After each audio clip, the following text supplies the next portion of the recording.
Sir आपको ना ମୋ ନାଁ ପ୍ରକାଶ କୁମାର ମହାନ୍ତି ବୁଲୁ। कौन अच्छे आप सर ମୁଁ ଅଛି ଅଲ୍ ଓଡ଼ିଶା ବ୍ୟାଣ୍ଡ ପାର୍ଟି ମହାସଂଘର ସଭାପତି। कौन निष्पत्ति है आज मीटिंग ଆମର ଆଜି ବନ୍ଧୁ ମିଳନ ଥିଲା ଏକୁଳିଆଠାରେ ଏବଂ ସବୁ ଭାଇମାନଙ୍କର ଗୋଟେ ମିଟିଂ ଥିଲା।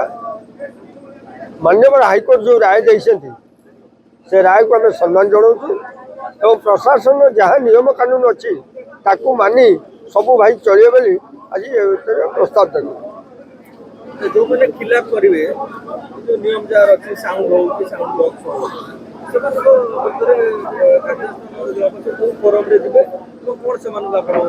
ନାଇଁ ନାଇଁ ସର୍ବପ୍ରଥମେ ଆମେ ତ ତାଙ୍କୁ ବୁଝେଇବା ଯେ ଆମର ଯାହା ସଂଘ ନିଷ୍ପତ୍ତି ନେବ ସେଇଟା ତମେ ମାନିବ। ଯଦି ଆହୁରି ନ ମାନନ୍ତି ଆମେ ଆଶ୍ରୟ ନେବୁ ପ୍ରଶାସନର। ଆଉ सरकार जो नियम करछन आपण माने खुशी सेतर किछि ନିଶ୍ଚୟ ନିଶ୍ଚୟ ଖୁସି। सरकार को सहयोग ଆଜ୍ଞା ଆଜ୍ଞା ଆଜ୍ଞା अच्छा आपण संघ बाहर जो माने रहिबे जो माने नियम मानिबेनी ନାଇଁ ନାଇଁ ବର୍ତ୍ତମାନ ସବୁ ଆମ ସଂଘରେ ଅଛନ୍ତି। ଆପଣ ଶ୍ରୀକାକୁଲମ କୁହନ୍ତୁ, ବ୍ରହ୍ମପୁର କୁହନ୍ତୁ, ଆନ୍ଧ୍ରା କୁହନ୍ତୁ, ସମସ୍ତେ ଆମର ଅଛନ୍ତି। एबेठारु सरकार को सब नियम आपण माने पाळिबे बोली कहू ନିଶ୍ଚିତ ଭାବରେ पूरा ପାଳିବୁ। वाक्य को ସମସ୍ତ ନିୟମ କାନୁନକୁ ଆମେ ଠିକ୍ ଠିକ୍ ଭାବରେ ପାଳନ କରିବୁ ଏବଂ ଆମର କାର୍ଯ୍ୟକ୍ରମ କରିବୁ। ମୋ ନାଁ ବାସୁଦେବ ରାଉତରାୟ, ସାଲେପୁର ଅଲ୍ ଓଡ଼ିଶା ବ୍ୟାଣ୍ଡ ଆସୋସିଏସନର କୋଷାଧ୍ୟକ୍ଷ ଭାବେ ମୁଁ ଅଛି। आज आपण माने बसले सारा ओडिसा रो भाई माने आस्थिले कोन सब आलोचना होला कोन निष्पत्ति निया होला ଅଲ୍ ଓଡ଼ିଶା ବ୍ୟାଣ୍ଡ ଆସୋସିଏସନର ସମସ୍ତ ଜିଲ୍ଲାର କର୍ମକର୍ତ୍ତା ଆସିଛନ୍ତି ଏବଂ ପ୍ରେସିଡେଣ୍ଟ ସେକ୍ରେଟାରୀ ସମସ୍ତେ ଆସିଛନ୍ତି। ଆମର ହାଇକୋର୍ଟର ଯାହା ନିୟମ ଅଛି ବା ପ୍ରଶାସନ ଯାହା ନିୟମ ଅଛି ସେହି ଅନୁସାରେ ଆମେ କାର୍ଯ୍ୟକ୍ରମ କରିବୁ। କୌଣସି ପ୍ରଶାସନ ବାହାରେ ଆମେ କାର୍ଯ୍ୟ କରିବୁନି ବା ହାଇକୋର୍ଟକୁ ଅବମାନନା କରିବୁନି।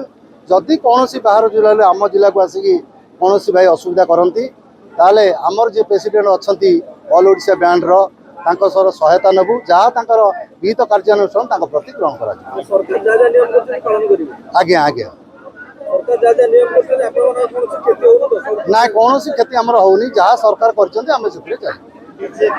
सर आपण ना ମୋ ନାଁ ଅର୍ଜୁନ ଚରଣ ପଣ୍ଡା, ଅଲ୍ ଓଡ଼ିଶା ମ୍ୟୁଜିକାଲ ବାଲିକାର ସମ୍ପାଦକ। आज जो आलोचना हला सरकार को आपण कोन निवेदन करिवे एमि किछि ଆମେ ବର୍ତ୍ତମାନ ଅଲ୍ ଓଡ଼ିଶାର ମ୍ୟୁଜିକାଲ ଯେଉଁ ଅଛନ୍ତି ଆମର 450 ମ୍ୟୁଜିକାଲ ସବୁ ଆସିଥିଲେ ମାଲିକମାନେ।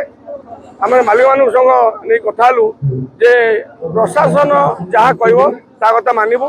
ବର୍ତ୍ତମାନ ଯେଉଁ ପ୍ରଶାସନ ଯାହା କହିଛି କଟକ ସିଟି ହେଉ ବା ଯାଜପୁର ସିଟି ହେଉ ପ୍ରତ୍ୟେକ ଡିଷ୍ଟ୍ରିକ୍ଟରେ ଯାହା କହିଛି ଆମେ ତା ପାଳନ କରିବୁ।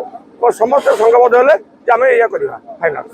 सरकार को किछि निवेदन अछि कि आपण ସରକାର ନିବେଦନ କିଛି ଆମେ ସରକାର ନିବେଦନ କରୁଛୁ ଯାହାହେଲେ ବେପାରଟା ଚାଲୁ, ନଚେତ ଆମ ବେପାରରେ 20 ଜଣ 25 ଜଣ ବଞ୍ଚୁଛନ୍ତି ପ୍ଲସ୍ ଆମେ ବଞ୍ଚୁଛୁ। ନୂଆ ନୂଆ ଖବର ଜାଣିବା ପାଇଁ ଆମ LNTV କୁ ଲାଇକ୍, ସେୟାର ଓ ସବସ୍କ୍ରାଇବ କରନ୍ତୁ।